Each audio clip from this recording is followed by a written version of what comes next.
मेरे प्यारे दोस्तों, कैसे हैं आप सब लोग। आशा करता हूँ कि आप लोग बिल्कुल ठीक हैं। दोस्तों, ये कहानी महिमा नाम की एक लड़की की है। महिमा अपने मम्मी पापा के साथ मध्य प्रदेश के एक शहर इंदौर में रहती थी। महिमा पढ़ाई लिखाई में बहुत अच्छी थी। महिमा ने अपने पूरे इंदौर शहर में 12वीं की परीक्षा में टॉप किया था और वो एक सॉफ्टवेयर इंजीनियर बनना चाहती थी। इसलिए वो चाहती थी कि उसे एक अच्छा सा कॉलेज मिल जाए। उसका ये सपना भी बहुत जल्दी पूरा हो गया और उसे बेंगलोर में एक बहुत जाने माने कॉलेज में एडमिशन मिल गया। महिमा बहुत खुश भी थी और थोड़ा निराश भी, क्योंकि वो अपने मम्मी पापा से कभी दूर नहीं रही। महिमा को बेंगलोर के लिए अगले महीने ही निकलना था, इसलिए वो अपनी सारी तैयारियां पूरी कर लेती है। एक महीना बीतने में ज़्यादा टाइम नहीं लगा और बेंगलोर जाने का टाइम भी आ गया था। महिमा अपने मम्मी पापा के साथ रेलवे स्टेशन पहुंचती है। वहाँ उसके मम्मी पापा उसको ट्रेन में बिठा देते हैं और अपने घर के लिए चल देते हैं। जाते जाते उसके मम्मी पापा के आंखों में आंसू आ जाते हैं। महिमा भी बहुत उदास हो जाती है, लेकिन वो अपने आंसू छुपा लेती है। महिमा ट्रेन की लंबी यात्रा करके बेंगलोर के रेलवे स्टेशन पहुंचती है। वहां पहुंचकर वो डायरेक्ट अपने हॉस्टल के लिए टैक्सी बुक कर लेती है, क्योंकि उसके पास सामान बहुत ज़्यादा था और वो अकेले किसी अजनबी शहर में बस से ट्रैवल भी नहीं कर सकती थी। बेंगलोर शहर में ट्रैफिक बहुत ज़्यादा होता है, तो करीब करीब 2 घंटे बाद महिमा अपने हॉस्टल पहुंच जाती है। वो जैसे ही अपने हॉस्टल पहुंचती है, तभी उसकी नज़रें हॉस्टल की छत पे पड़ती है। तो वो क्या देखती है कि ऊपर एक औरत खड़ी है जिसने सफ़ेद रंग की साड़ी पहनी हुई थी, लेकिन वो उस औरत का चेहरा नहीं देख पा रही थी। वो महिमा को देखकर हंसती है और छत से छलांग लगा लेती है। वो औरत सीधे महिमा के सामने आकर गिरती है, जिससे उसका सर फट जाता है और चारों तरफ खून ही खून फैल जाता है। महिमा ये देखकर जोर से चिल्लाती है। उसकी आवाज़ सुनकर सब बाहर आ जाते हैं। महिमा डर के मारे दबी आवाज में बोलती है कि छत से उस औरत ने छलांग लगा लिया है और वो मर गई है। लेकिन जैसे ही फिर से महिमा उस औरत की लाश की तरफ देखती है, तो वो चौंक जाती है।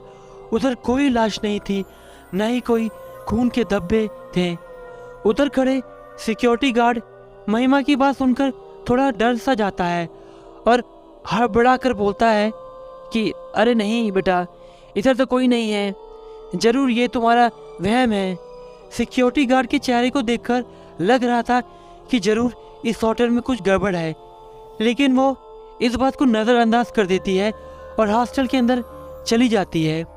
जब वो हॉस्टल में जा रही थी, तभी वहाँ पर खड़े कुछ लड़के और लड़कियाँ महिमा को बुलाते हैं और उसका नाम पूछते हैं।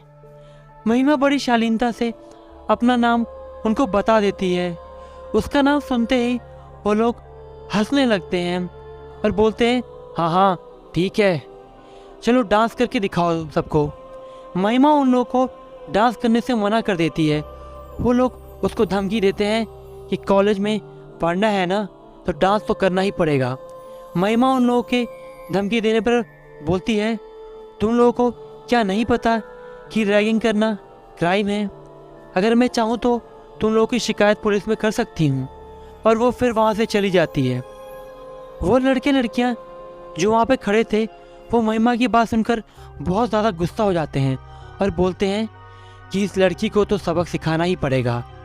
वो लड़के जो उधर खड़े थे, वो बहुत अमीर ख़ानदान से थे और उन लोगों की कॉलेज में बहुत चलती थी, इसलिए वो वहाँ के सिक्योरिटी गार्ड को बोलकर जो रूम महिमा को मिलना था, उसकी जगह वो भूतिया कमरा देने को कहते हैं, जहाँ किसी औरत की आत्मा के रोने की आवाज़ आती है।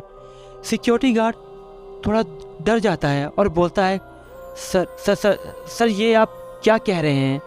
आपको पता है ना कि वो कमरा भूतिया है। सिक्योरिटी गार्ड की बात सुनकर उनमें से एक लड़का सिक्योरिटी गार्ड को काम करने के लिए पैसे देता है और सिक्योरिटी गार्ड मान जाता है और वो महिमा को उस भूतिया कमरे की चाबी दे देता है, जिसका नंबर था 405।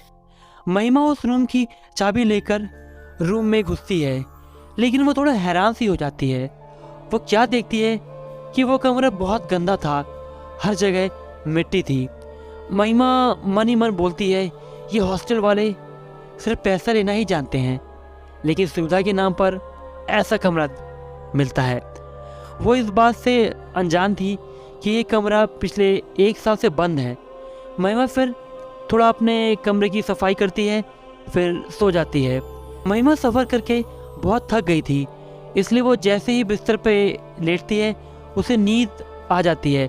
महिमा बहुत गहरी नींद में सो रही थी, तभी तेज धड़ाम सी आवाज़ आती है। वो डर के मारे उठकर बैठ जाती है। वो क्या देखती है कि जो फ़ोटो फ्रेम उसने दीवार पर टांगा था वो ज़मीन पर गिरकर टूट गया था, जिसमें महिमा के मम्मी पापा और उसकी फ़ोटो थी। उस फोटो फ्रेम का कुछ हिस्सा गिरने से टूट गया था, तो वो उसको उठाकर वहाँ पे टेबल पर रख देती है और फिर से सो जाती है। वो फिर से नींद में सो ही रही थी कि वो फोटो फ्रेम टेबल से दोबारा गिर जाता है।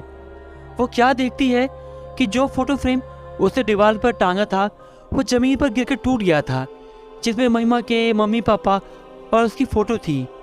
उस फोटो फ्रेम का कुछ हिस्सा गिरने से टूट गया था, तो वो उसको उठाकर वहाँ पे पड़े टेबल पर रख देती है और फिर सो जाती है। वो फिर से नींद में सोई थी कि वो फोटो फ्रेम जो टेबल पर रखा था फिर से नीचे गिर जाता है।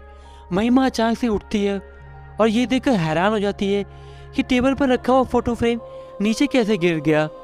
वो थोड़ा सा डर सी जाती है। तभी अचानक से उस कमरे की लाइट चली जाती है और चारों तरफ अंधेरा सा छा जाता है। उसे कुछ नहीं दिखाई दे रहा था।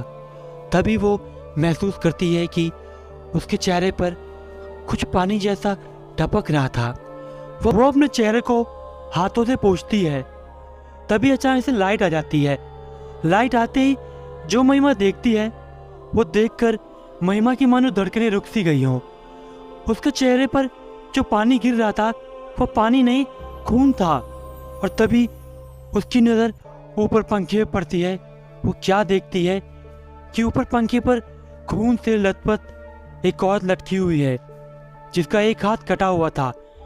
महिमा ये सब देखकर जोर से चिल्ला पड़ती है और कमरे से बाहर जाने की कोशिश करती है, लेकिन वो दरवाज़ा नहीं खोल पाती और उसी कमरे में बेहोश होकर गिर जाती है। सिक्योरिटी गार्ड ऊपर कमरे से इतनी तेज आवाज़ सुनकर ऊपर कमरे के पास पहुंचता है, तो वो क्या देखता है कि कमरे से खून बहकर बाहर आ रहा है। वो डरते डरते कमरे के पास जाता है। तभी अचानक से कमरे के अंदर से किसी का हाथ निकलता है और सिक्योरिटी गार्ड को कमरे के अंदर खींच लेता है। और कुछ देर बाद सिक्योरिटी गार्ड की चीखने की जोर से आवाज़ आती है, जो पूरे शांत हॉस्टल में गूंज उठती है। हॉस्टल के लोग समझ जाते हैं जरूर उस भूतिया कमरे में कुछ हुआ है। हॉस्टल के लोग अगली सुबह पुलिस को बुलाते हैं। पुलिस जब उस दरवाजे को खोलती है तो वो दरवाज़ा नहीं खुलता, तो वो दूसरे पुलिस वालों से दरवाज़ा तोड़ने को बोलता है। दूसरे पुलिस वाले उस दरवाजे को तोड़ देते हैं। जब वो लोग अंदर घुसते हैं तो क्या देखते हैं, उधर महिमा बैठी थी और उधर सिक्योरिटी गार्ड मरा हुआ पड़ा था। उसका शरीर ऐसा लग रहा था कि उसके शरीर को किसी ने नोच नोच कर खाया हो। उधर खड़ी पुलिस वाले ने महिमा का नाम लेकर बुलाया। महिमा अचानक से उठती है। सब लोग महिमा का चेहरा देखकर डर जाते हैं। महिमा के मुंह से सिक्योरिटी गार्ड का खून टपक रहा था। वो गुस्से में बोलती है, मैं महिमा नहीं हूँ, मैं शिफाली हूँ। मैंने महिमा के शरीर पर कब्जा कर लिया है और मैं इस शरीर को तब तक नहीं छोड़ूंगी जब तक मेरा बदला पूरा नहीं हो जाता। वो अपनी कहानी बताती है कि कैसे इस सिक्योरिटी गार्ड ने और इस कॉलेज में पढ़ने वाले एक स्टूडेंट जिसका नाम राहुल है, उसने मेरे साथ अकेले पाकर जोर जबरदस्ती करने की कोशिश की। इस वजह से मुझे इस खिड़की से कूदना पड़ा।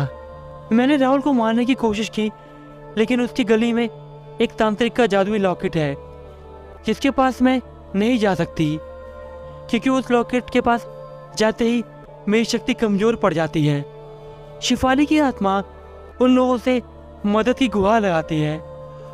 वहाँ खड़े पुलिस वालों को शिफाली पर दया आ जाती है और वो उसकी मदद करने का वादा करते हैं। राहुल उस घटना के बाद उस हॉस्टल में नहीं रहता था, वो अपने बंगले में रहता था। राहुल अक्सर नहाते वक्त वो लॉकेट उतारकर टेबल पर रख देता था। एक दिन मौका पाकर पुलिस राहुल के घर में चुपके से घुस जाती है और वो टेबल पर हूबहू नकली लॉकेट रख के असली लॉकेट अपने साथ ले जाती है। राहुल नहाकर जब निकलता है, अपना लॉकेट पहनकर सोफे पे बैठ जाता है। तभी शिफाली की आत्मा अचानक से उसके सामने आ जाती है।